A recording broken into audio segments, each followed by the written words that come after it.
Yeah, I like it. Oh, wait, sometimes you hide the camera too so I can see it. Thank you. It's also good. I can look at you and seeing this camera thing. Seeing me.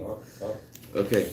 So yesterday we began learning a Farbrengen from 1969 from Shabbos Chanuka, and due to technical difficulties, Baruch Hashem, the didn't get recorded, and hopefully it'll get recorded inside of us, which is most important. I never heard repeating it. Say again? Never hurts to repeat it. Go in a little deeper. Yeah, it has to, the point is it should become part of us, not that it should become part of the YouTube part of our yeah.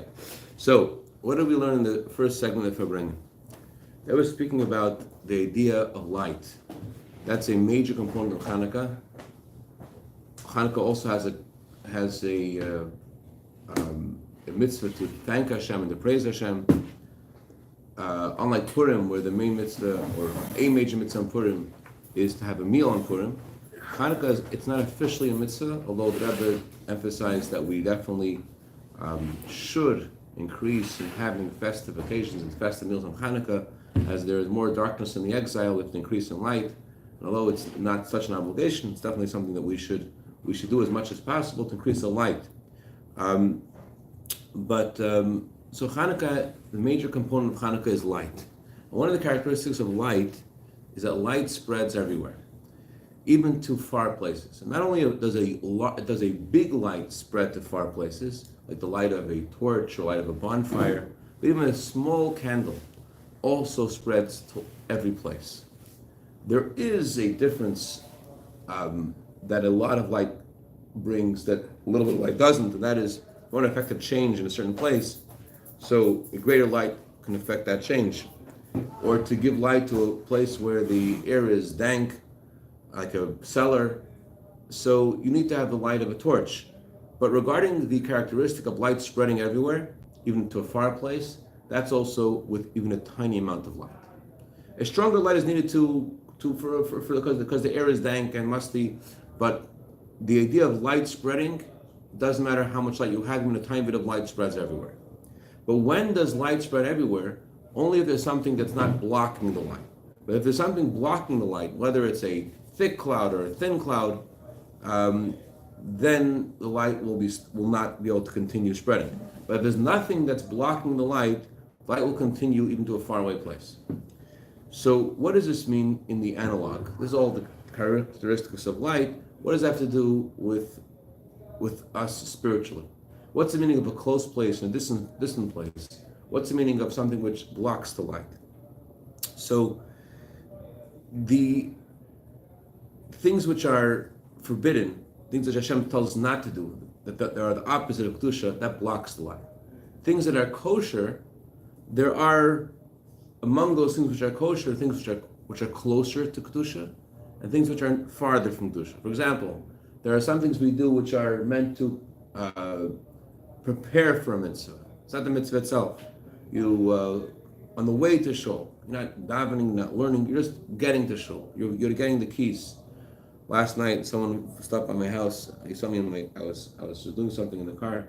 He very kindly, told me, listen, Rabbi, you got to, I never met the guy before. He says, you have to make sure you park your car in a way that the back of the car is touching the garage, because there's this thing now with people trying to steal the bottom of the car. I don't know what it's called, whatever. The catalytic converter. Yeah, exactly, the converter. And so he says, with Priuses, it's more expensive. So in this neighborhood itself, there's been so many stolen. And it's very kind of him. Anyway, so there are things which we do which are directly a mitzvah, and things which we do which are just a preparation for a mitzvah. And according to Eliezer, those things are so vital to the mitzvah that on Shabbos, not only allowed to circumcise the baby, which is a mitzvah that overrides Shabbos, you're also allowed to prepare for the circumcision. And there are other things which aren't necessarily a preparation for the mitzvah, but they're not far from holiness. But Yantiv, what does it mean they're not far from holiness? For example, there are animals which could become sacrifices to Hashem. They're not just kosher, but they could become sacrifices to Hashem. There's few animals which are eligible to become sacrifices. And there are kosher animals which are ineligible to become sacrifices, so they're farther from the realm of Kedusha. So this idea of opposing kedusha, something that blocks the light of Hashem, versus something which is distant from the light of Hashem, exists also in darkness too. There are two opinions about darkness. One opinion about darkness is that darkness is just a lack of light. Another is that darkness can be a positive thing, like corona, being tested positive for corona. That's a shalom. So you can have a positive darkness, something that. So chassidus says that chassidus mentions both opinions. It means both of them are true. Both of them have truth. Sorry, how is corona positive? Tested positive for corona. It's a joke, right? You could be tested positive. Corona Not you. positive. Nothing to do with each other. Okay. So I'm saying that in the just like there's a concept of being tested positive, and it's not a good thing, so too there is a positive force of darkness, not just a negative lack of light. Like for example, in Egypt there was a thick darkness. Okay, so don't worry. I just have a hard time with this positive and this positive. Chaim. It seems like they clash together. So what does this mean? There is a darkness which is a thing that stops the light. Then there's a darkness which is not a thing, it's just a lack of light. In order to give light to a certain place, you have to first remove all the opposition, preventing the light from reaching there. That's why before Chanuka, we have the victory of the war over the Vanim, over the Greeks. The victory of the war is to remove the opposition. And now it's possible on Chanuka, it says in the Torah, it says in the Al Nisim, Haner Salalu, they lit candles in the courtyards. And the Rebbe explains, not just referring to the Bais Hamikdash, because Bais Hamikdash wasn't in the courtyard, the menorah was deeper in the Bais Hamikdash. But there was a celebration, everyone was lighting candles until today. So light reached everywhere. It's starting from one small candle and it goes everywhere, because light spreads. So the first step in creating that light that can reach everywhere is removing the opposition. And so too, when we light the candles, what time do we light the candles? We light the candles specifically when the sun sets, which the sun setting is, again, just that there's no force of opposition. It's just a lack of light, and then we light the menorah, and that pushes away the darkness. So, in general, I think that in our time, certainly the main focus has to be in adding a light. But in general, it mentions here that the usual order before the end of the exile, the usual order is that you first remove darkness and then you increase in light. But I just mentioned, based on that's in other places, and like, for example, when there speaks about the plagues, about how the plague of blood goes before the plague of frogs, it mentions that the plague of frogs is associated with being frigid to things which are unholy. Frogs are cold-blooded animals. And the plague of blood represents enthusiasm and warmth, represents our excitement about holiness. What comes first? You'd think you have to have the frogs before the blood. The Rebbe says that you have to go chatchila ribba and start off with the blood, start off with warmth and holiness, and that will push away the darkness. So, but the order of the arrangement of the holiday of Chanukah is in a way that first there is the destruction of the enemy, the removing of what blocks the light, and then we bring in the light of the menorah. And the light of the menorah is so powerful. The Gemara, in discussing the light of the menorah, it says that you're allowed to light the menorah until those Tarmudoim stop walking around the marketplace. Who are the Tarmudoim? So Rashi says there was this nation, sounds like they were like gypsies who would gather wood later on in the marketplace. Rashi says others comment that there was a nation that Shlomo Melech hired to build the Bais Hamikdash, and they rebelled against Shlomo, and that's what they call Tarmudoi. Tarmudoi has the same letters as the word Meredis, which means to rebel. So when the Gemara says you let a light menorah until they leave the marketplace, it's not just talking about a physical thing. Light the menorah until they leave the marketplace. It's saying the power of the menorah is such that it could remove this kind of sentiment in the marketplace. The marketplace means a place where there are many forces. The translation of the Hebrew word marketplace is the literal translation is a domain that belongs to many. So that it's the opposite of the truth. The truth is all there is a domain that belongs to one. The whole world is just the domain of Hashem. But the Rushus Haram means there's a domain which feels that there's many forces there. That's how it feels. So the power of the menorah, the Gemara says the original mitzvah of the menorah, nowadays we don't do this, but the original mitzvah of the menorah was like the menorah outside in the Rishus Harabim, in the place of many, and to light the menorah there until it achieves that those who are in the marketplace the tarmudoim, until there's a sentiment of rebellion, which exists in ourselves, which exists in others. So the power of the light of the menorah is to transform the rebellion, to take away the rebellion. And actually, elsewhere, chassidus says, kalya doesn't just mean to finish. Kalya comes from the word kleis hanefesh. Kleis hanefesh means to have a yearning for Hashem in an infinite way. So, and when is this achieved? Ever since it's achieved in the first night of Chanuka. Because when you light one candle, that already spreads everywhere. How much more so when you add more and more candles of the menorah, that this influences all places.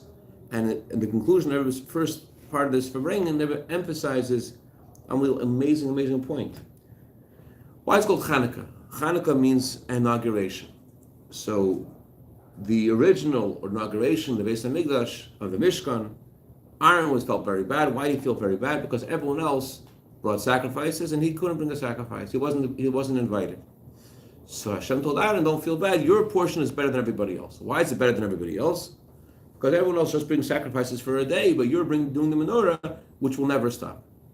So the question is, will never stop? Okay, throughout the time that there's a Mishkan, when there's a Bais Hamikdash, when there's a second Bais Hamikdash, then there's a service every day, but then it stops. So the Ramban says, no, it doesn't stop. It continues on through the miracle of Chanuka. When there was another Chanuka, when there was another inauguration for the Bais Hamikdash, when the Yevonim desecrated the Bais Hamikdash, and we had to re-inaugurate the Mizbeach. That's why it's called Chanuka, because we re-inaugurated the temple. It wasn't that it was rebuilt, it was just re-inaugurated. So then the miracle of Chanuka caused that we celebrate the menorah everywhere, even after the Bais Hamikdash is destroyed. The light that was brought down to the Mesiras Nefesh, the sacrifice of the Maccabim, was such a great light that it affects us till today, that we still like menorah. That's what the Ramban says.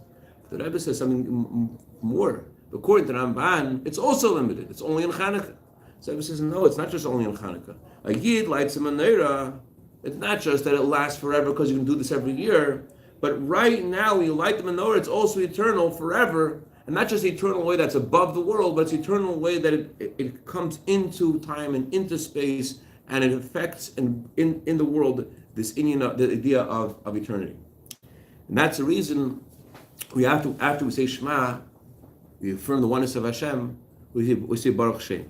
Why do we say Baruch Shem? Baruch Shem literally means blessed is the name of the glory of the sovereignty forever and ever.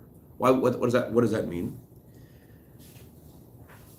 We want, Baruch also means to draw down, not just to bless. We want the truth that we said in Shema. It should be Baruch. It should be brought down. We should see it. The Mashiach should come. It should be revealed in the physical world. That the Hashem Echad. So after we say Hashem Echad, Hashem is what we want to be Baruch, to be brought down. And that's affected by, it's the same thing that the menorah does. It brings the truth of Hashem in every place and every time, forever. And that's the reason why at the conclusion of Shema, we right away say the word emes. Emes means truth, and emes is something which is truth is something which is in all places and all times. So the idea of emes is we want the truth of the Shema to be revealed in the world, and as a pasuk says, Mashiach will come, that all flesh will see that Hashem, all flesh will see the glory of Hashem. Okay, that was the first segment of Farbrengen. Let's go now on page Yud Chav Gimel, line 9. There was a Farbrengen of the Rebbe that was just printed before the Rebbe gave this Farbrengen. So I was talking about this edited talk of his, and he makes a comment about it. This could be Siyuma Shemashkos Basim Ches Mafter Shebashas Vayishach Gam Hashatzma Ad Sha'ava Dinis Ira Farshashi Shoni Pitcha Mikra Emasiyelach Me Mashiach Shemav Ol Mishim Martin Shpetis Reisa. It says that Rashi quotes the words of Yaakov, that Yaakov says to Esav, I will come to my master and say, when will I come to Esav? I will come to Esav, Mashiach will come. It says in the Torah, the Mashiach, that saviors will come on the mountain of Zion to judge Esav. So Yaakov says that I will then come to Esav. Means it's our chalabim to understand. Yeah, you're familiar with this, right? Yaakov says to Esav, I'm going to come to see you when Mashiach comes, then I will see you.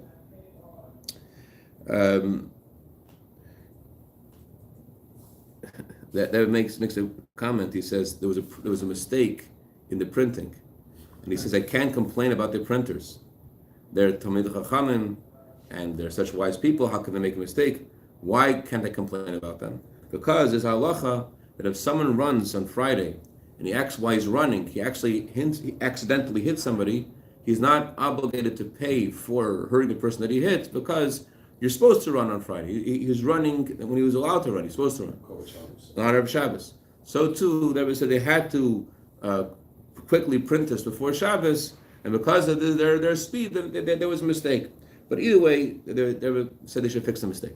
Okay, Yaakov was one of our three patriarchs. There are only three people we call our patriarchs. Yaakov wasn't just one of the three; he is called the chosen one of all three patriarchs. He is number one. Not only that, Yaakov's attribute is truth, which calls it Titan Yaakov, as the Torah says, and we say in our prayers, give truth to Yaakov. Yaakov is associated with truth. It doesn't mean that Yaakov doesn't have truth. It's like the Gemara says elsewhere, give wisdom to those who are wise. In other words, Yaakov is the attribute of truth. Therefore, we ask Hashem to give him truth because he is a receptacle, he's a vessel for truth. And since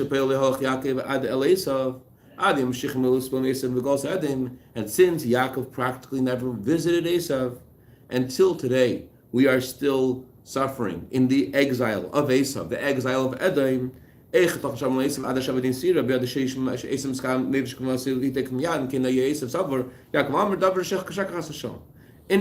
mind, what is Yaakov saying to him? I'm going to see you soon when I come to Seir.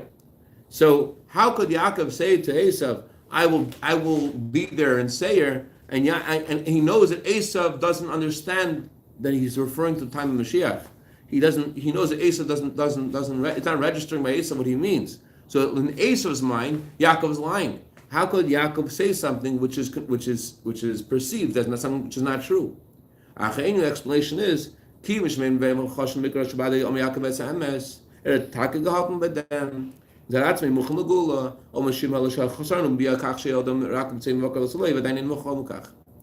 5-year-old who learns the Torah, Rashi wrote his explanation for a child beginning to learn Chumash. So a child understands that Yaakov says the truth, and Yaakov actually meant Mashiach should come right now. Yaakov was ready for the Geula at that time.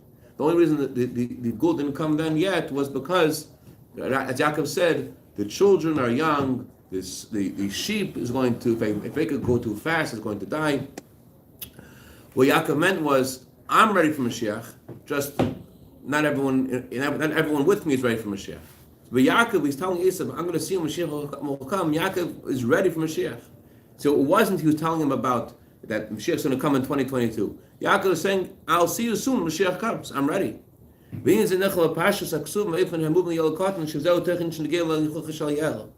this is something that a child understands, and it's the reason why Rashi is conveying this message to the child, that Yaakov is saying, I'm going to see you soon, Mashiach will come, because this is something that a child has to know. This is something which is pertinent to a child's education.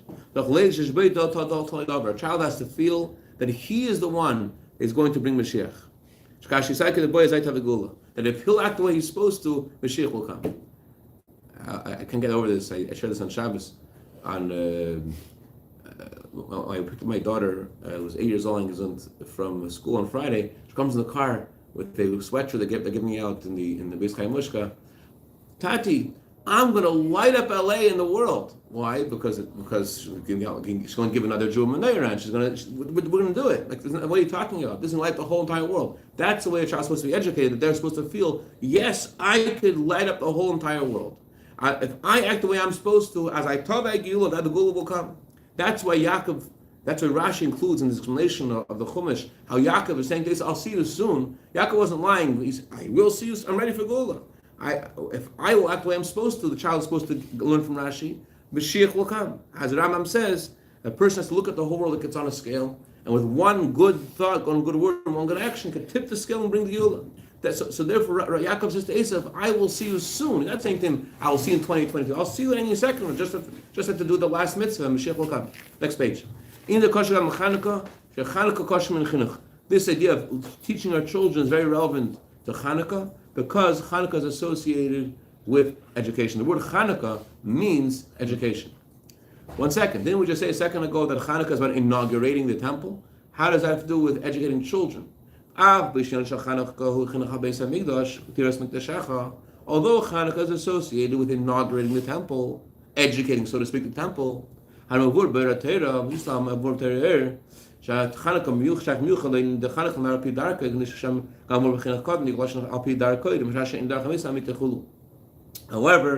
the Tzemach Tzedek writes, and Alter Rebbe writes, that Chanukah is also especially associated not just with inaugurating the temple, but with educating a child. And the Torah says when you educate the child according to their path. And the Alter Rebbe says, although their path isn't absolutely true, still you have to go look at the child and see what they need. The Rebbe once was coming to 770, and he was leaving his home, and there was a child who was visiting, I think he was visiting from England, if I remember correctly. And he was a child who was very interested in not missing one moment with the Rebbe. So whenever the Rebbe came out, he wanted to see the Rebbe. So but he was trying to figure out how could he see the Rebbe when the Rebbe leaves his house, and also see the Rebbe when the Rebbe arrives in 770. So he ran. The Rebbe told the driver to slow down. The driver said, "How slow?" He said, "As slow as the child. Go look in the face of the child." That's the meaning of education. Education is how education. Every child, according to the way the child is. Okay. Education has to be according to the way of the one who is being educated. You cannot go with the whole sternness and sharpness according to what you're up to. You're not going to accomplish anything. You have to go according to the way the child, the one you're trying to educate, is where they are. And although you are educating the child according to their way, so you're thinking like, okay, this guy is not going to get what he needs to get because he's just not ready for it. However, God promises in the Torah to the educator and gives the educator the power that the education will be successful. What does the end of the verse say? Even when he will become old, he will not leave this path.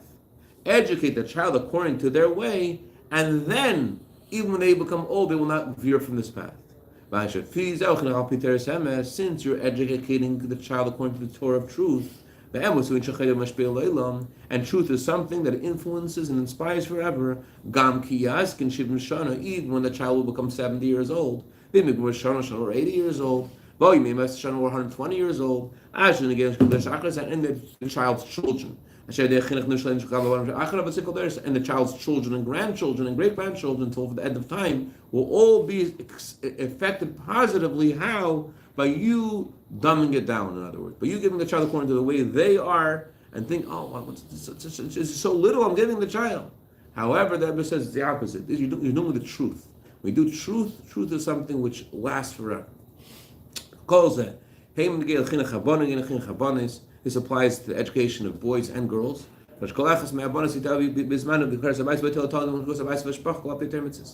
girl will eventually grow to become a Cashapp, a mainstay of a home, and she will educate all of her children. So this certainly applies to girls as well. And this is a power of education, that education has infinite power. Because through education, you raise up a generation, and fruits, which bear more fruits, that goes on forever and ever. And just like when we left Egypt, so the Torah says the Jewish people raised in Egypt the army of Hashem. They left Egypt with their young and their old, with their sons and their daughters, and no one remained in Egypt, not even any animals of the Jewish people remained in Egypt. So too, when we depart from this exile, by raising our army of Hashem, we will go to greet Mashiach Zakenu. May He come and redeem us speedily, mamash. Chaim. I want to go a little bit further. This third segment of Farbrengen. I like losing a minute of chassidus we have. I'll try to do as much as we can. Rebbe asked a question. When you educate the child, right? The Torah promises you that your child, that when you're educating, will be able to retain this.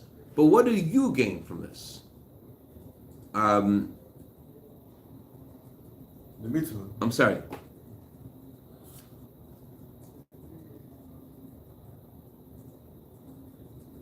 I need to educate him according to his way. But what's he going to gain, rather, from this way? What is he gaining by this being in this limited way according to his path? What's the gain of over here? For example, when someone comes here, That was referring to the Pegisha. They have every several times a year encounter with Chabad and Crown Heights. They invite all these non-religious people to check out a Chassidic community. Someone comes here, Rebbe says, for a short amount of time, for one Shabbos. And even if he comes on Friday and he stays till Sunday, it's just a small amount of time. So what's going to be the impact later on when he'll go back home, which everything that's done back home is the opposite of what he sees here? What's the point of just this temporary visit? And the answer is, it's like planting a seed. Although it's a very tiny seed, and the seed has no taste, and the seed has no fragrance, yet from this seed there's a tree that grows with lots and lots of fruits. And so too by the Jewish people, the Baal Shem Tov says that every Jew is a land which has incredible resources. The Baal Shem Tov says no one will ever understand the resources that are in the soil, and so too no one will ever understand the incredible resources that are in every Jew. And therefore, although it seems like it's a small amount of time, it has an everlasting impact. As it says in the Torah that when you do something with truth, sfas emes tiklad, the lips of truth last forever. When you tell this person the truth, this person came for a small amount of time to your home, to 770, wherever he comes, and you share with them the truth, and you show them what the true behavior is supposed to be, it has an everlasting effect. So although it's a small amount of time in quantity, it can have an impact for a long time, not just for yourself, but not just for him, but for all of generations. So it says it's an example of this is like a merchant. You tell the guy, put $1 in the business, in order that he'll be able to gain millions and billions of dollars. So if you're able to possibly gain millions and billions of dollars, for sure you put $1 in. So too over here. When you claim, I don't see what this is going to do. I don't see how this is going to have any effect.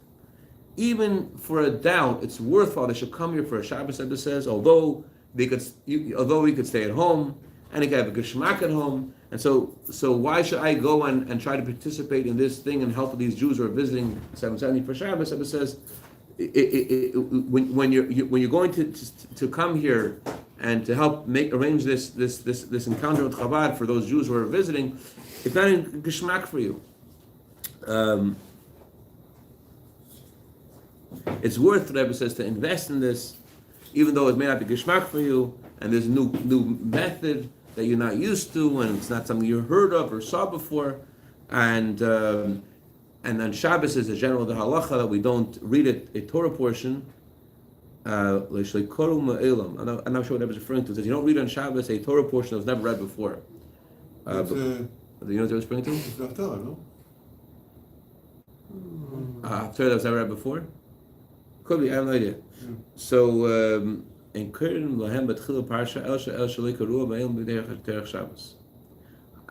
lost of Talmud Torah.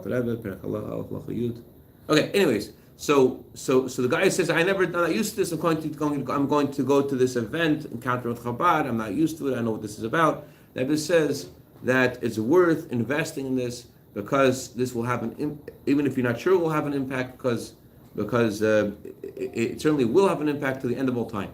And so to all education, when you educate a child according to their way, it's not really true, the child's not really getting the full truth.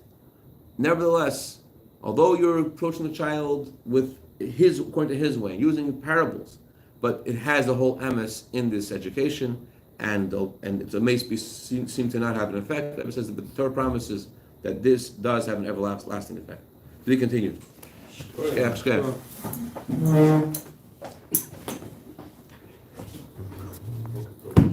It's being a mentor.